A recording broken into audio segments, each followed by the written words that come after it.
conseil d'établissement va aussi avoir quelques nouveaux pouvoirs avec le projet de loi 40.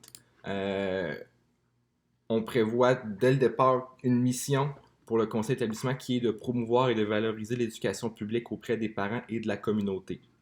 On modifie aussi un peu les pouvoirs d'adoption puis d'approbation du conseil d'établissement en indiquant que maintenant, le conseil d'établissement va adopter le plan de lutte contre l'intimidation et la violence à l'école, mais il va aussi adopter les règles de fonctionnement du service de garde. Ça, c'est quelque chose d'important, puisqu'on parle d'un pouvoir d'approbation, le conseil d'établissement ne peut pas faire des modifications de séance tenante, mais quand on parle de pouvoir d'adoption, là, le conseil d'établissement peut faire des modifications séance tenante sur les documents. Donc ici, maintenant, le conseil d'établissement va pouvoir adopter le plan de lutte, puis les règles de fonctionnement du service de garde.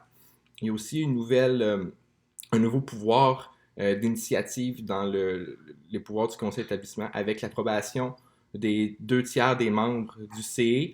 Celui-ci peut se permettre de donner son avis à la direction sur tout sujet propre à faciliter la bonne marche de l'école. Avec ça, la direction a aussi une obligation qui est si la direction reçoit l'avis du conseil d'établissement mais décide de ne pas le donner suite, il va devoir quand même motiver sa décision et expliquer pourquoi qui n'a pas donné suite à cette recommandation, cet avis du conseil d'établissement. Il y a aussi un nouveau pouvoir qui permet au CE de créer des comités, puis à l'image des comités de la commission scolaire ou du centre de service, les comités peuvent utiliser les locaux et les services de soutien administratif de l'école. Un pouvoir de consultation qui est ajouté aussi, ça c'est intéressant avec le projet de loi 40, c'est la consultation des élèves. Donc chaque année, le conseil d'établissement va devoir consulter les élèves sur des sujets qui sont en lien avec le fonctionnement de l'école. Par exemple, des activités extrascolaires ou des aménagements ou même des sujets sur le climat ou l'environnement de l'école. Aussi, un petit mot rapide sur les conseils d'établissement de centres d'éducation aux adultes.